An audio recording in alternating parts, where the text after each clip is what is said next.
Una de las cosas que para mí demuestra lo poquísimo que hemos entendido, lo brutal que fue el terrorismo en nuestro país, es que nos terruquemos. O sea, es como que tú le digas a un judío nazi.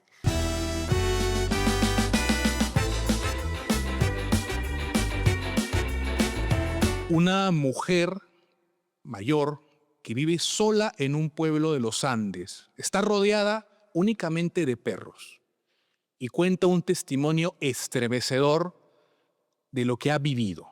Es la historia que nos presenta Patricia del Río en Jauría. Y aquí en Leamos, en el podcast de Latina, conversamos sobre su publicación. Patricia, bienvenida a Leamos. Gracias por acompañarnos para hablar de tu novela, de Jauría. Gracias a ti, Carlos. La verdad, para mí es un honor estar acá. Quiero felicitarlos, además, porque que espacios como Latina dediquen un tiempo a la literatura, ya sea a través de sus podcasts o yo te he visto participando en los noticieros, me parece absolutamente admirable. Una conciencia de que efectivamente la gente lee y necesita saber qué cosas se está publicando para poder acercarse a la literatura, ¿no? Lo que se está publicando, pero también como una herramienta de memoria, que es lo que nos entregas con Jauría. ¿Cómo llega a ti esta historia? ¿Cómo tú concibes contar la vida de esta mujer que vive en un pueblo altoandino acompañada únicamente de perros? Es curioso, Carlos, cómo a un escritor le llegan las historias, ¿no? Pueden ser de múltiples formas, pero a veces ni siquiera sabemos cuál es el momento en que se nos ocurrió la idea. Pero yo sí lo tengo bien identificado. Todos los años hay una feria artesanal en el Perú que se llama Rurasmaki, que es muy bonita, que trae además a los mejores artesanos del Perú, que se hace en el en el Ministerio de la Cultura. Y ahí conocí a Rosalía Tineo. Rosalía Tineo es una alfarera ayacuchana. La cerámica de su familia, porque es una tradición familiar la que ella hace, es patrimonio cultural de la nación. Y Rosalía tenía entre sus piezas algunas que aludían a la época de la violencia política, a la época de la guerra contra el Sendero Luminoso, y ahí había una pieza de cerámica que era una mujer anciana rodeada de perros. Me llamó la atención. Entonces le dije a Rosalía, ¿qué significa esta pieza? Y Rosalía me explicó que era normal en Ayacucho, en las zonas rurales, que se despoblaron completamente cuando llegó la violencia terrorista y cuando llegó la respuesta violenta también del Estado, que se quedaran las mujeres mayores que no se querían ir, porque no encontraban sentido en empezar su vida en otro lugar, ancianas, o a veces se quedaban para esperar a que regresaran los que se habían ido, ¿no? Y que esas mujeres terminaban criando o cuidando a los perros de todas las familias que se iban con lo que tenían puesto. Entonces, cuando esta mujer me dice, era normal encontrar pueblos fantasma con mujeres mayores rodeadas de perros, me pareció una imagen súper poderosa. Porque cada perro tiene una historia. Es la historia de cada familia. Es la historia de familias que se rompen, de personas que desaparecen y de una comunidad que en la etapa más trágica que hemos vivido probablemente en el siglo XX, se encuentra en medio de este fuego cruzado. Tal cual. Es lo que ocurrió. Por un lado, el terror de Sendero y del MRTA. Por el otro lado, unas fuerzas armadas y una policía que por muy buen tiempo no sabían a lo que se enfrentaban. Totalmente de acuerdo. Aquí hay que ser siempre claros, porque todos reconocemos, y lo vamos a decir 20 veces, que todo el laberinto lo empieza los grupos terroristas. Son los primeros culpables de lo que ocurrió. Pero efectivamente las Fuerzas Armadas, no todas, ni todo el tiempo, no siempre respondieron de la mejor manera, ¿no es cierto? Es muy importante que sepamos quiénes no respondieron de la mejor manera y entendamos también por qué, ¿no? Y en esa demencia de violencia se vio atrapada una población que es la población más vulnerable de nuestro país, de zonas altoandinas, quechua-hablantes, de extrema pobreza, a la cual si no le caía la violencia de un lado, le caía de otra, ¿no? Y hay gente que se limita a decir, bueno, pero ¿para qué vamos a escarbar eso? Esos son los costos de la guerra. Es muy fácil decir esos son los costos de la guerra cuando el costo no lleva el nombre de tu hijo, ¿no? Cuando a ti no te pasó, ¿no?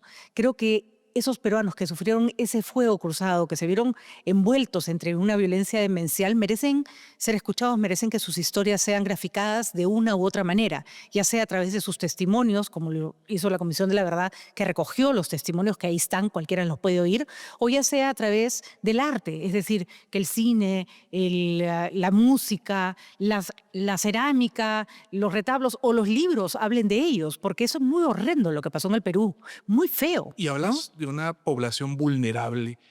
con la primera historia, que es para mí la que me estremece mucho, de un padre que vive con su hijo. De hecho, este hijo va a tener una madre que fallece tempranamente por la falta de atención. Así es. ¿No? Una comunidad que no tiene una posta a la mano, que tiene que agenciarse de lo que puede para ayudar a que una mujer tenga un hijo y ella muere. Y es un padre que termina creciendo con su hijo y que termina vinculándose al terror, a Sendero. Y La primera historia. la de Constante. La de Constante, un padre que finalmente, no vamos a spoilear mucho, pero es también la historia de una búsqueda de los tantos desaparecidos que dejó esta situación.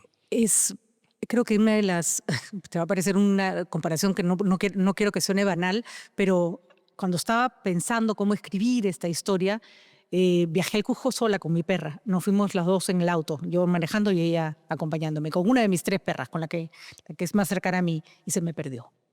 Se me perdió en el Valle Sagrado, además, ni siquiera en la ciudad.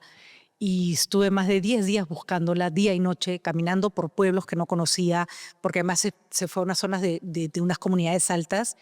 Y yo pensaba, si a mí no saber dónde está mi perrita me produce un dolor inexplicable y no me deja dormir, no me puedo imaginar qué es que no encuentres a tu hijo, que no encuentres a tu madre, que no encuentres a tu hermano, ¿no? Encontrar un cuerpo es un dolorosísimo, pero cierras una historia. Cierras, vas, entierras, ya te despides. Pero no encontrar es qué le pasó. Está vivo, está muerto, está sufriendo, tiene sed, tiene hambre, tiene frío. Y son numerosísimos los desaparecidos en nuestro país, mucho más de los que creemos, porque mucha gente que desapareció ni siquiera era documentada, ¿no? Entonces no hemos... Todavía hay personas que no saben qué pasó con sus familiares, ¿no? Personas no documentadas. Hay otra escena también en Jauría en la que, por el propio testimonio, se dice, pues, la policía exige documentos, ¿no? ¿Dónde sacamos los documentos? No hay cómo acceder a ellos. Pero si Sendero nos encuentra con documentos también, nos van a castigar. O sea, es un limbo en el que se encuentra esta población que piensa probablemente que las Fuerzas Armadas lo van a defender. Habían buenos elementos que sí lo hicieron, que se compenetraron con las comunidades, pero también con fuerzas que hicieron lo que quisieron, lamentablemente. Sí, yo siempre he dicho que una cosa que tenemos que entender los peruanos es que lo que pasó fue tan complejo, tan horroroso. Carlos Iván de Gregori decía que lo que había pasado en el Perú era polpotiano y que había pasado en pocos lugares del mundo con esa ferocidad y que nosotros habíamos continuado como si eso no hubiera pasado, ¿no? Entonces, pero creo que el esfuerzo que hizo la Comisión de la Verdad, que es discutible, debatible, que la gente puede opinar, no solo ha generado un documento opinable, sino que no ha generado un documento definitivo. Es absurdo pensar que esa es la única historia que hay y con esa nos quedamos. Yo creo que es un documento que deberíamos ir alimentando y enriqueciendo con otras miradas. Una de esas miradas es, tampoco hubo unas Fuerzas Armadas y unas Fuerzas del Orden a las que no entendían el proceso en el que estaban metidos. Chicos a los que se entrenó en 3 meses y se les mandó con un fusil a pelear en zonas absolutamente violentas, mucho terror, mucho desconcierto, situaciones que explican por qué ciertas fuerzas del orden se volvieron tan brutales, que tenemos que mirar para que no vuelva a ocurrir. Y comunidades, ¿no?, que no habían tenido acceso alguno al Estado, y que de pronto se encuentran con un grupo armado. Exacto, y comunidades que el Estado las tenía totalmente abandonadas y que cuando llega el Estado llega de la mano de un fusil que los pone contra la pared, ¿no? Entonces es una realidad súper compleja porque hubo muchas carencias que se hicieron latentes ahí. Lo que sí pasó, Carlos, que creo que era lo que yo trataba de reflejar en el libro, que espero haberlo logrado, es que la sociedad se volvió toda violenta, profundamente violenta, y la violencia permeó la vida de la gente. Entonces esa violencia no solo era del terrorista hacia el ciudadano o del militar hacia el ciudadano, sino del ciudadano hacia su vecino, del hermano y la hermana. La vida se volvió muy vil, ¿no? De familias que hace un tiempo eran amigas. Así es. Y que por el transcurso del tiempo, frente a las situaciones que afrontaban, terminaban siendo rivales. Recordemos que muchas veces para que tú te salvarte de que te cogieran preso, tenías que echarle la culpa a alguien de que era terrorista. Y hubo más de 500 indultados y, ojo, esos fueron indultos que hizo el presidente Fujimori con el cura Hubert Lancier. Eso no fueron los caviares, eso hay que aclarar. se hizo más de 500 indultos porque mucha gente entró presa porque el vecino decía, no, él es terruco, para librarse él de ir preso también injustamente. Entonces, en una situación tan desesperada, la gente actúa a veces como puede, no necesariamente va a actuar de la manera correcta. Es muy fácil decir, yo no lo hubiera hecho. Nosotros no estuvimos ahí. A todos nos tocó el terrorismo de alguna manera, pero no a todos igual. Y hubo comunidades en la zona de Ayacucho, en la zona del centro del país, también en las zonas de la selva, que la pasaron mucho peor que el resto de los peruanos, Que la ¿no? pasaron mucho peor al inicio de Así es. esta catástrofe que significó para el país, porque esto detonó el año 80, pero tardamos muchos años en entender qué es lo que estaba pasando. Probablemente algunos dicen que es hasta la aparición del informe de Vargas Llosa de Uchurajay. Y eso que la explicación del informe de Vargas Llosa de Uchurajay también se considera que está sesgada, otro documento que también creo yo que es perfectible, ¿no? Pero nos costó mucho entender el fenómeno, tanto que cuando recién se coloca a trabajo de inteligencia para derrotar a Sendero Luminoso y no trabajos militares, que cae Abimael Guzmán, cuando había sido simplemente una respuesta del terror con las armas, no desarticulaban las células terroristas y seguíamos en manos de ellos, ¿no? Así que le costó tiempo al Estado entender o encontrar la vía para combatir el terrorismo de la manera adecuada, ¿no? Porque también llega Sendero a estos lugares, llega el MRTA, llega con un discurso duro, horroroso, difícil también. Difícil de entender. Difícil de entender porque uno puede leerlos, los manifiestos, los panfletos. Tienen un lenguaje muy complicado. Horrendo. Y que finalmente hay elementos que se integran a estas fuerzas, pero con intereses propios. Y pienso en el personaje de Octavia, que tiene una rencilla familiar con un hermano y que ella termina integrándose al terrorismo. Para canalizar su violencia. Para canalizar su violencia Tal cual. y finalmente concretar una venganza. Tal cual. Porque eso pasó también. Muchas de las personas que terminaron vinculadas a Sendero Luminoso, militando en Sendero Luminoso, algunas no lo eligieron. Venían, los raptaban, se los llevaban y les tocaba ser senderistas. No había plan B, ¿no? Otros fueron pensando que su vida era tan pobre, o sea, había tan pocas oportunidades para gente de determinadas comunidades, que claro, viene alguien y en medio de toda esta verborrea, entiendes que lo que va a darte es justicia social y va a ser el mundo más igualitario, te vas con ellos sin entender muy bien ni para qué vas, ¿no? Y por supuesto hubo personas que tenían sus propios rasgos psicópatas o sus propios odios y que aprovechaban este ambiente de violencia y de odio para canalizarlos, ¿no? O el caso, por ejemplo, de jóvenes, tú los citas, que fueron enviados a la zona de emergencia con una preparación mínima, vuelven a Lima a integrarse probablemente a una vida civil o a continuar formando parte de las Fuerzas Armadas o de la policía, pero sin un trabajo psicológico de lo que vivieron, sin ningún tipo de acompañamiento, con traumas que probablemente continúen hasta hoy. Carlos, somos una sociedad profundamente violenta. Lo vemos todos los días. Ustedes lo ven en las noticias, lo vemos en los periódicos. Somos una sociedad que este gobierno se inauguró con un número importante de muertos en la calle, otra vez a manos de la fuerza del orden, porque se operó con violencia para reprimir manifestaciones públicas. Somos una sociedad en la que la gente muere por cualquier cosa y no lo hemos logrado solucionar. Yo siempre digo que el Perú es como el hijo de una familia violenta que no ha hecho psicoanálisis. O sea, no, cuando un chico crece en una familia muy violenta, probablemente tienda a reproducir esos esquemas de violencia a su manera, si es que no pasa por una revisión de su vida y arregla lo que está mal. Nosotros somos ese muchacho que no ha pasado por una revisión de su vida y que lo que hace es reproducir la violencia de otras maneras, ¿no? Comentabas que varias de las historias pueden estar relacionadas a testimonios obtenidos por la Comisión de la Verdad. Lo has mencionado, ¿no? Un informe que generó polémica, ¿no? Hubo un comisionado que incluso no lo suscribió por completo. ¿Qué pasó con el trabajo de la Comisión de la Verdad, Patricia? Ya con el tiempo que nos separa desde que se lanzó el informe, la primera parte de los años 2000 hasta ahora. ¿Qué pasó?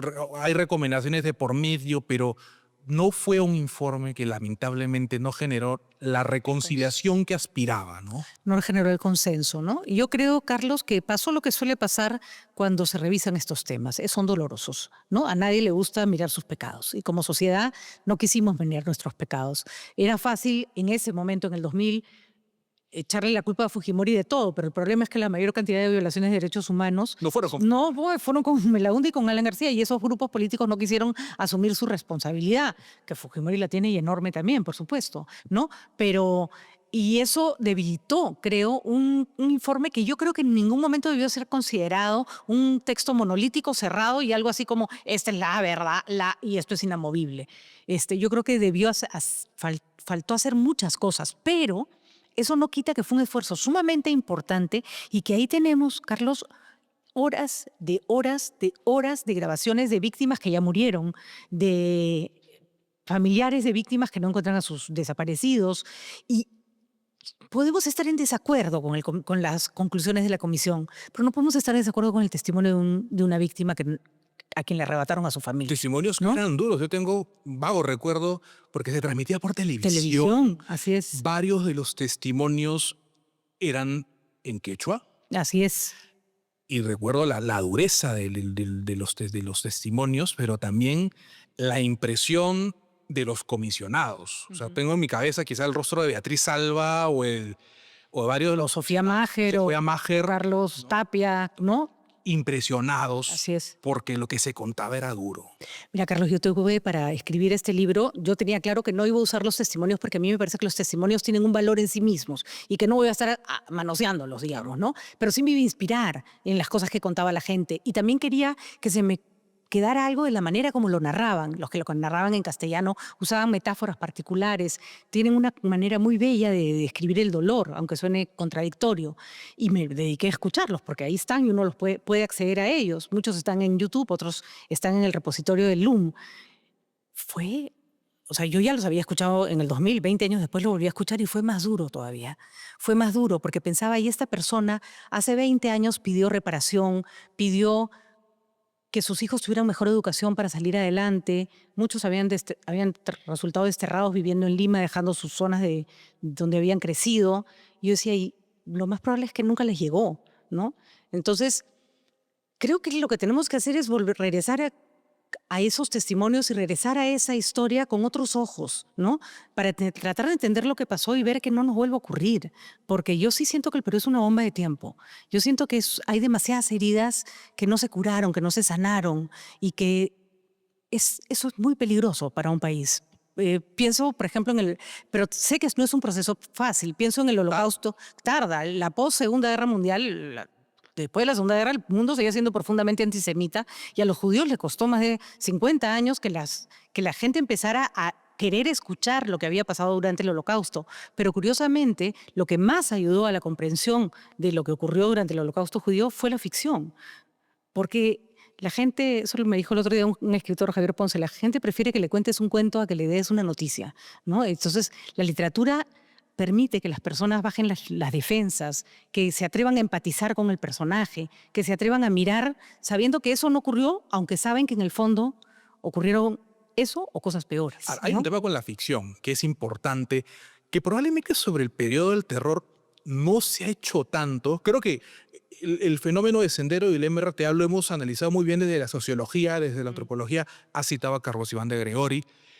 Pero si pensamos en novelas o cuentos, no hay mucho. Está Lituma de los Andes, ¿no? Sí. Que es como que la novela que va a empezar a inaugurar ese tipo de títulos, pero no... Mira, hay mucha literatura regional que no está tomada necesariamente en cuenta. Y pienso en, no sé, en Abril Rojo de Santiago Roncayolo, en La pasajera de Alonso Cueto. Hay. Pero si tú comparas lo que hay con respecto al terrorismo en el Perú versus lo que hay sobre el Holocausto judío o lo que hay sobre la Guerra Civil Española o lo que hay sobre la matanza de no me sale el nombre, en México, Claro. O la Revolución Mexicana, no tenemos pues un corpus importante.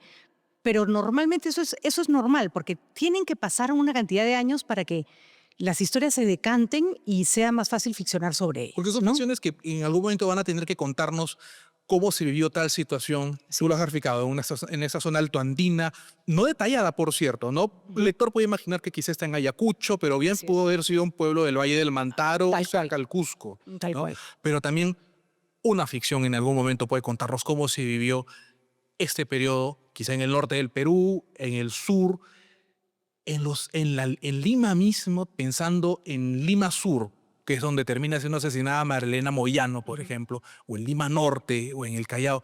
La ficción nos va a permitir conocer cómo se vivió esta etapa. Así es, pero nos cuesta tanto hablar del tema, Carlos, que si yo te preguntara cómo se llama, cuál es el nombre oficial o el nombre con el que todos estaríamos de acuerdo de lo que pasó durante la guerra contra el terrorismo, y es una guerra sin nombre.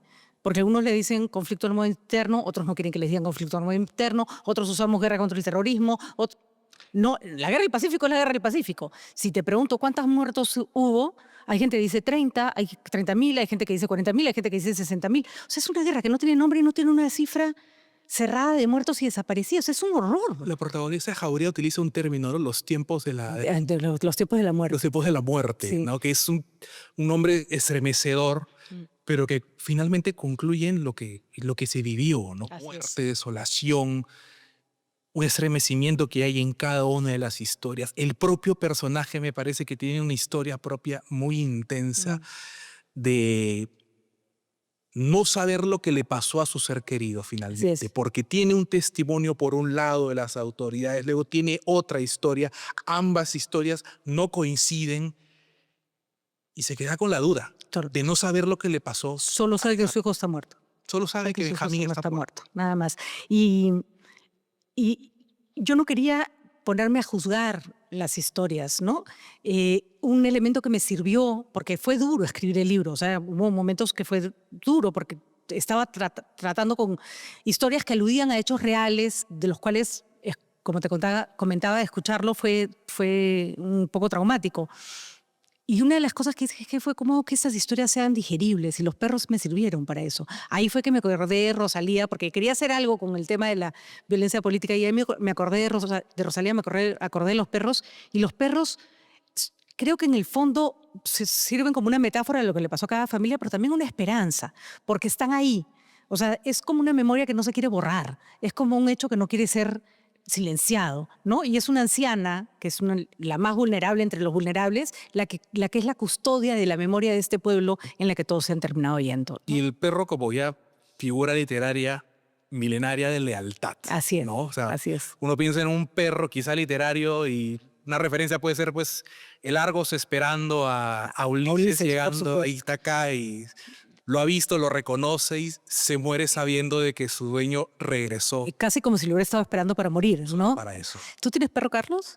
Tuve un perro que se me murió hace casi 10 años y bueno, como una especie de luto, ¿no? Todavía no he tenido otro, pero le tengo un enorme recuerdo, un enorme cariño. Porque yo creo que los perros narran un poco las historias de las personas que los cuidan, ¿no? Esa era un poco la precisa que usé en el libro, porque lo creo realmente. Yo tengo 3 perras, a las cuales además recogí grandes, ¿no? Adoptadas, por supuesto.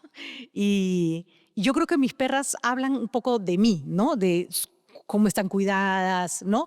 Y también traen sus propias marcas de vidas pasadas, ¿no? Como han sido perras recogidas, en sus cuerpos están las marcas del maltrato, están las marcas del abandono, en su mirada está el susto de volver a la calle, ¿no?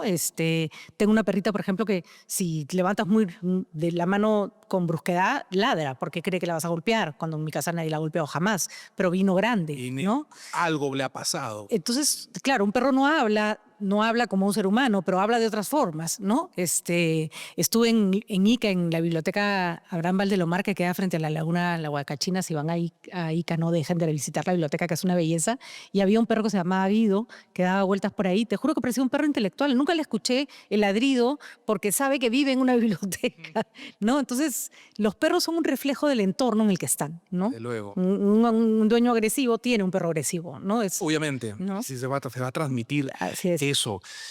Pienso en Jauría como una ficción. Pienso también en que ese tipo de ficciones pueden contarnos verdades incómodas. Ficciones que en algún momento ya han aparecido, ¿no? Pienso en el arte como un vehículo para manifestar, para denunciar o para recordar. Y hay momentos en que hemos tenido intentos de censura. Uf. Se me vienen dos casos a la mente. Una obra teatral, La Cautiva, que también intentó contar una historia desde la ficción, desde el teatro esta vez, Muy buena, por cierto. que fue perseguida. Así es. Sí, yo recuerdo haber en esa época entrevistado al procurador contra el terrorismo, que me parece que era El doctor Galindo. Galindo, ¿no? Y me acuerdo haber tenido una fuerte discusión con él porque es una de las cosas, y ya te digo, Rosalía Tineo, por ejemplo, exhibía sus piezas alusivas a la violencia terrorista, a veces un poco escondidas por temor a que alguien la acusara de apología al terrorismo. Eso es muy duro, porque tenemos una historia que tenemos que mirar y no podemos callar a la gente, mucho menos cuando es una manifestación sincera o una manifestación que tiene una base en la realidad, ¿no? Yo no he recibido hasta ahora intentos de censura de Jauría, aunque sé que hay gente que no le ha gustado, que me parece natural, no tiene que gustarle a todo el mundo. Ahora, si a alguien no le gustó porque le parece que está mal escrita, bien. Si a alguien no le ha gustado porque el tema le incomoda, yo siempre le digo a esa persona, pregúntate qué tienes tú, qué te pasa a ti para que el tema te incomode. Desde luego, ¿no? porque una incomodidad que algunos incluso manifestaron en algún momento sobre otra expresión artística, esta vez desde la artesanía, cuando incluso también hubo una polémica en torno a las tablas de Sarwa. Tablas de Sarwa que son una expresión ayacuchana, Así es. que muestran pues varios sucesos que afrontaron las comunidades en la zona con la llegada del terrorismo, con la llegada también de las Fuerzas Armadas. Y el AN del campo en general es muy oral y no se apoya necesariamente en el testimonio escrito para dejar huella de lo que le ocurrió. El arte es una forma como se deja huella. Entonces en el Perú tenemos mates gurilados, retablos, tablas de Sarwa, la cerámica como la de Rosalía Tineo, que tiene escenas de la violencia política, porque es un hecho que fue tan brutal y tan importante en la vida de estas personas, les cambió tanto la vida a raíz de esta violencia desarmada, que obviamente eso se va a manifestar en su arte.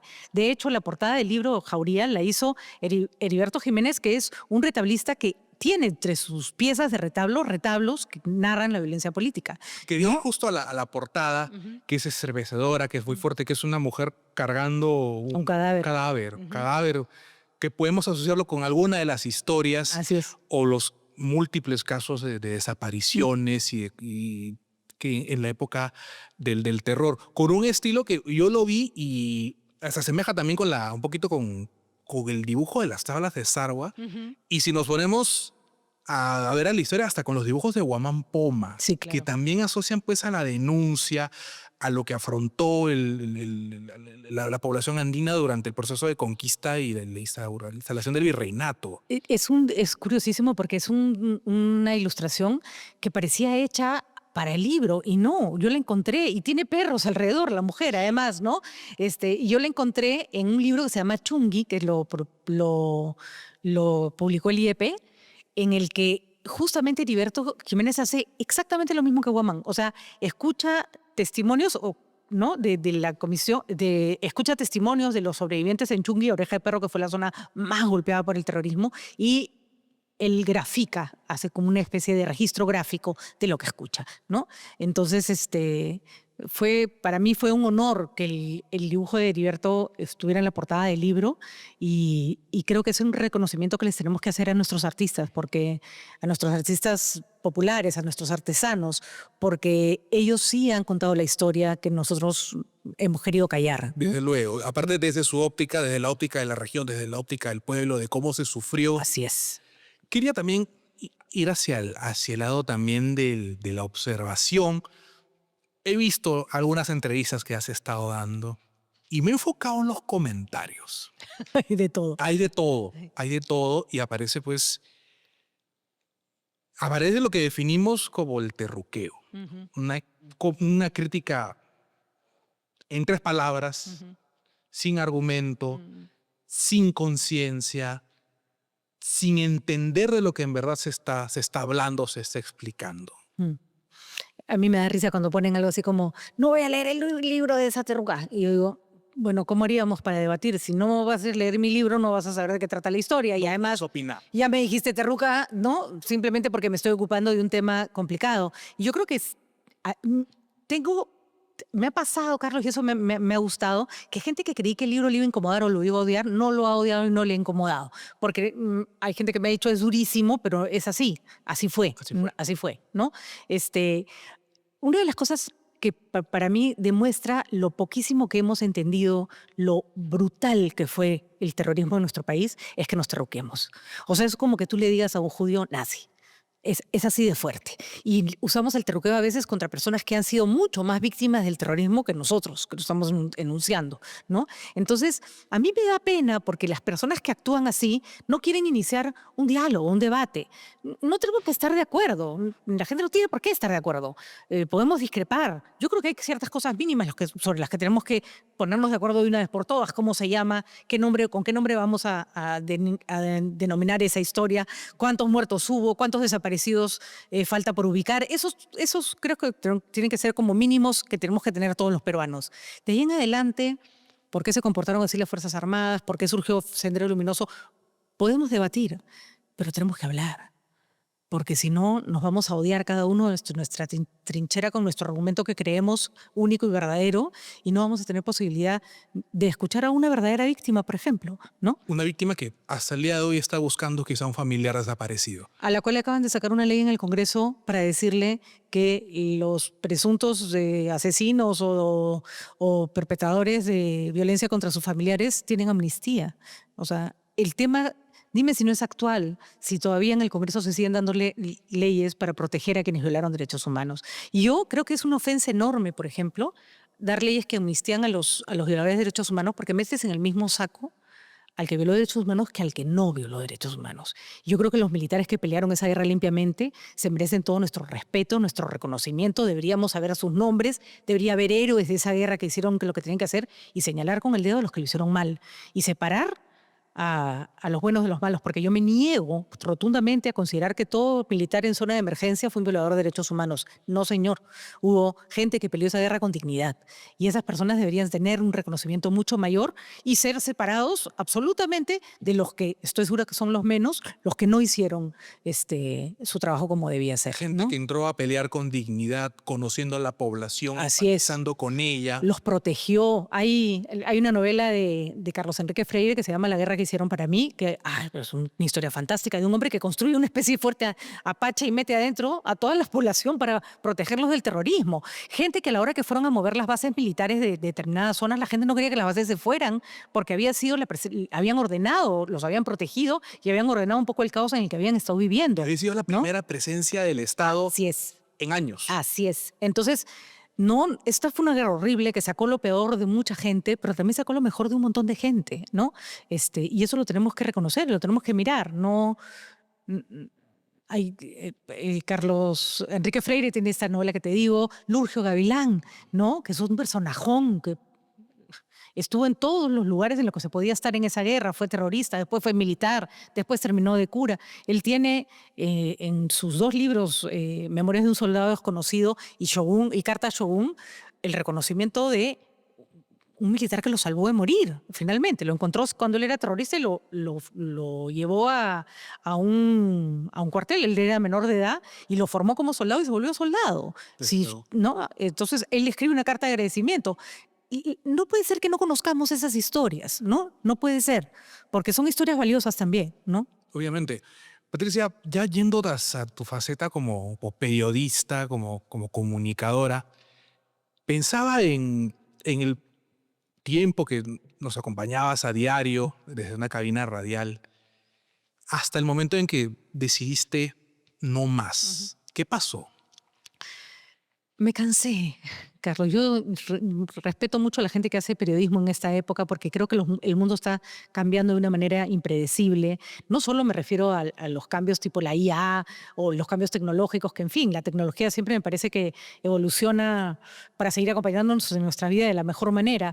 Me refiero a justamente que estamos viviendo tiempos bien difíciles para la memoria, para la verdad. La verdad no está de moda, Carlos. Hay gente en la que no quiere escuchar lo que pasó, quiere escuchar lo que cree que pasó, ¿no? Y muchas veces en una entrevista con un político, con un opinólogo, te puedes haber enfrentado a ese tipo de personajes. Pero muchísimas veces. Y yo en un momento fui objeto de ataques absolutamente infundados y yo lo voy a repetir y voy a repetir la historia cuantas veces sea necesaria. Cuando mueren estos soldados en Puno intentando cruzar un río, las mamás de estos soldados lloraban diciendo que los soldados no sabían nadar. Y yo me quejé, no, ¿cómo le voy a echar la culpa a un soldado de no saber nadar? Obviamente hay que ser idiota para hacerlo. Yo no dije eso, yo lo que dije fue clarito, el Estado tiene la obligación de formar a estos chicos, o les enseña a nadar o les da un flotador, pero tú no puedes hacer que un soldado totalmente equipado, que no sabe nadar, cruce un río porque se va a asustar. Y a uno no lo mata el no saber nadar, lo mata el terror, lo mata la desesperación, ¿no? Y fui víctima de una campaña, de unos ataques ya direccionados, burlándose, diciendo que yo me estaba burlando de los soldados, para recordar. Y fue como la gota que rebalsó el vaso. Yo dije, qué flojera. O sea, de verdad, yo no puedo seguir con esto. No me dejaba tranquila. Era como tener que estar escuchando todo el día estas voces de gente que no que escucha lo que quiere escuchar, dice lo que gente, además, periodistas súper cuajados que mienten adrede y que son capaces de tergiversar tus palabras y coger el byte y torcerlo para que aparentemente digas lo que no estás diciendo. Que dije, yo no quiero formar parte de esto, Y ¿no? preferiste el espacio cultural, literario. Te lo he dicho fuera de cámaras, pero lo reitero aquí. Creo que espacios como este, como los podcasts de literatura peruanos, le debemos mucho a Letras en el Tiempo. Gracias, Que Carlos. vos lo hemos escuchado por años. Yo recuerdo que empezó como un comentario a la novela que se estaba dramatizando. Así es. Y recuerdo, por ejemplo, que a Eloy Jauregui, hablando de Fortunata y Jacinta, o a Rocío Silva Santisteban, que antes de ser congresista es una gran poeta, hablando del Caballero Carmelo. Sí. Y cómo terminó ese espacio dedicado a los clásicos de la literatura a llevarnos a la actualidad Así es. de las publicaciones, llevándote a entrevistar a escritores también. Ay, es un trabajo que amo y yo todavía agradezco que en RPP tengan apuesten como apuesta latina, y me parece que son medios que tienen que tener un reconocimiento por tener entre su oferta una oferta cultural. Y efectivamente, cuando terminó mi novela favorita, el programa había calado muy bien. Entonces dijimos, continuemos, y lo hemos ido transformando con los años. Y hasta ahora acabo de hacer justo un programa sobre literatura de contenido LGTBIQ+, por el mes del orgullo gay. También el programa que va a salir el próximo fin de semana es sobre novelas que transcurren en inviernos crudos. Entonces trato siempre de poner un pie en la literatura y un pie en la actualidad para que a la gente le resuene, para que se sienta atraída por los temas literarios. Hay que hacer la chamba también de hacer los contenidos culturales entretenidos, porque hay esta teoría de que lo cultural aburre, ¿no? Y yo creo que no, que nada más lejano. Y el mejor ejemplo es que en el mundo nunca se ha leído tanto como se lee ahora, y hay cantidad enorme de jóvenes leyendo. Pero En múltiples plataformas, ¿no? O sea, más allá del papel también ya hay que... Algunos son más conservadores quizá en optar por el libro. Yo leo todo, ¿ah? Yo leo en papel, leo en Kindle, leo en el celular, escucho audiolibros. Puedes leer. Sí, yo no le hago ningún asco al empaque en el que viene la historia. Porque hay ciertas cosas que solo se pueden conseguir de manera digital ya. Así es. O sea, un libro que se editó pues en el año 40, que alguien lo ha escaneado y ya no hay forma. O lo imprimes o lo lees así. Yo amo los libros en papel, pero es verdad que, por ejemplo, ciertos textos, textos de consulta más académicos, si los lees en digital, te organizan mejor tus notas. Te es más fácil el formato digital, ¿no? Y el audiolibro me parece como el antídoto contra el tráfico. O sea, si vas a estar en el tráfico, escúchate un audiolibro, escúchate un podcast, porque te vas a culturizar y te la vas a pasar mejor. A mí me ha pasado a veces llegar a mi casa, todavía no acabó el capítulo del libro que estoy escuchando, y dar 3 vueltas a la manzana para que acabe el capítulo y poder entrar, ¿no? Porque me da como curiosidad. Audiolibro, pero también literatura infantil. Sí. Publicaste Pecas y Manchas hace poquito también. Así es. Antes ya habías tenido otro título. Sí, Desde la Luna. Tú empezaste con la ficción infantil, por así decirlo. ¿Por qué? ¿Por qué empezar por esa vertiente? Creo que me metí a una maestría en escritura creativa que terminé, ya me gradué, y tenía ganas de publicar algo, ¿no? Y yo tenía estas historias que le había contado a mi hijo cuando era chiquito. Mi hijo ya tenía 17 años, un grandote. Y las había escrito alguna vez en un cuaderno y había dicho, algún día haré algo con esto. Entonces aproveché mi maestría en escritura creativa, me metí a un curso con Micaela Cherif, que es una especialista en cuentos infantiles, y eran las historias que tenían más terminadas, más logradas. Entonces me costó menos trabajo ponerlas para que sean publicadas, ¿no?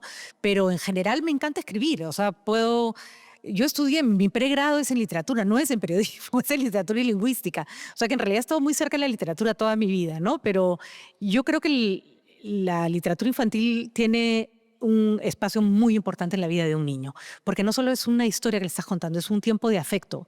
Cuando una madre se sienta a contarle un cuento a un hijo, le está dando algo más que la historia, le está dando su tiempo, le está dando calor humano, le está dando cariño. Te está dando una ¿No? experiencia. Así es. Y no sé, uno se puede olvidar de un montón de cosas, pero no se olvida del cuento que te contaba tu mamá antes de irte a dormir, ¿no? Entonces quería contribuir a que hubiera más oferta para que las madres pudieran elegir para sus hijos las historias que más les gustan, ¿no? Hablabas de literatura y escuchaba en un podcast que eres sobrina de Alfredo Bryce Echenique. Sí, bueno, tío de cariño. Tío de cariño. Porque lo que pasa es que Alfredo y mi padre estudiaron en el mismo colegio interno, en Chosica, en el San Pablo. Y las personas que han estado internas en un mismo colegio son mucho más que hermanos, porque se la han pasado viviendo los 3 años de lunes a sábado en el mismo sitio. Pero suele ¿No? pasar a los neosepradinos, por ejemplo, ¿no? Así Que es. es una comunidad muy, Tal cual. muy, muy única. Muy única. Y Alfredo y mi padre estuvieron juntos en el colegio y yo he visto a Alfredo en mi casa jugando fútbol, desde muy chiquita, yendo a comer. Cuando vivía en Europa venía, cada vez que venía iba a casa de mis padres y después ha terminado viviendo Alfredo en el mismo parque que mis papás hasta hace unos años. Entonces lo he visto con mucha frecuencia, sí. Ya siguió su literatura, Por probablemente supuesto. al momento de su publicación. Yo recuerdo haber leído tantas veces, pero que es un libro difícil, Sí. muy chiquita, no tenía ni 13 años, ¿no? Porque en mi casa a Bryce se le leía, porque era el tío Alfredo, ¿no? Entonces, y mi padre falleció el año pasado y Alfredo y mi padre siempre tuvieron una amistad maravillosa, ¿no? Desde luego. Estudiaste literatura en la Universidad Católica. Así es. Imagino abriéndote a todo lo que es las publicaciones. ¿Qué descubriste en esos años de estudiar literatura? Ay, Carlos, te vas a reír, porque cuando yo estudié literatura, comunicaciones solo se dictaba en la de Lima y yo quise estudiar en la Católica porque no sabía muy bien qué iba a estudiar y no quería limitarme a una universidad que no tuviera muchas opciones de letras. Y cuando ya me tocaba decidir, después de 2 años de estudios generales, a qué facultad pasaba, Derecho me daba una flojera que te mueres, todo el mundo iba a Derecho. Psicología, no me acuerdo qué cursos había que llevar que no me provocaban. Y yo era una lectora voraz, entonces dije, bueno, pues como no sé qué me voy a dedicar, porque era finales del primer gobierno de Alan y después se empezó Fujimori, que todo era una hiperinflación y nadie tenía chamba y todo el mundo hacía taxi o cosas por el estilo. Yo dije, bueno, ya veré en qué trabajo, pero por lo menos estudio lo que me gusta. Mi padre me decía, te vas a morir de hambre, y la verdad es que nunca me faltó trabajo. Fui muchos años profesora hasta que me dediqué al periodismo ya 10 años después de haber terminado mi carrera. Hice una maestría en lingüística también. Así que, ¿qué aprendí? Aprendí que la literatura es el mundo en el que quieres estar, ¿no? La literatura te permite estar donde quieras, te permite vivir las historias que quieras, te permite experimentar los sentimientos que quieres. Es un lujo poder disfrutar de un buen libro. Y yo agradezco que mis padres me hayan permitido estudiar esa carrera y agradezco haber tomado esa decisión, porque incluso a la hora que decidí hacer periodismo, para el cual me metí a cursos de especialización de periodismo también, el haber estudiado lingüística y literatura fue sumamente útil, porque finalmente sabía comunicar, ¿no? Desde luego. Patricia, que te agradecemos que nos acompañes aquí en Latina, en Leamos, para hablar de Jauría.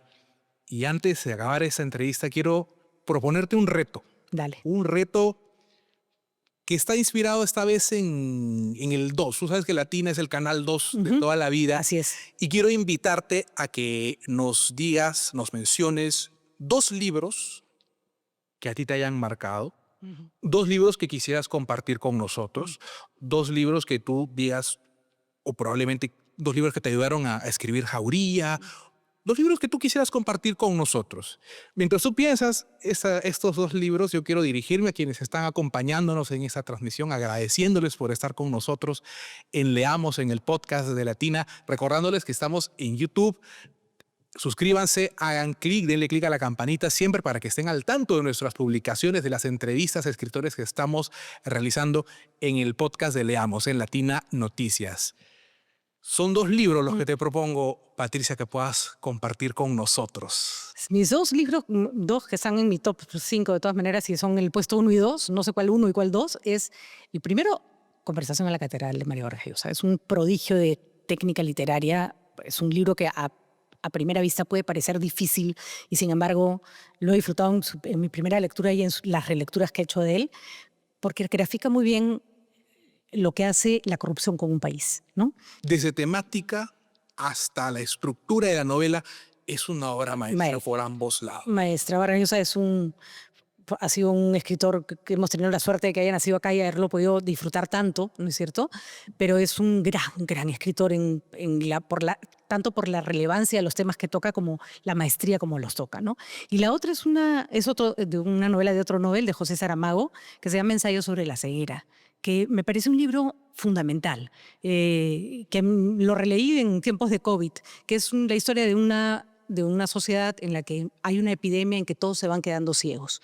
Y así como el COVID, se empiezan a contagiar unos a otros y cómo la ceguera, que es una ceguera física pero también metafórica, hace que la gente se vaya deshumanizando. Salvo un personaje que es la única que no pierde la vista, que es la mujer del oftalmólogo. Así que si no los han leído, se los recomiendo ampliamente. Así que ya saben, amigos, esas son las 2 lecturas que nos recomienda Patricia del Río aquí en Leamos en el podcast de Latina. Gracias por acompañarnos, Patricia. Gracias, Carlos. Le pasó magníficamente bien. Ya saben, amigos, estamos siempre en el canal de YouTube de Latina. Suscríbanse y nos vemos en una siguiente edición de Leamos el podcast.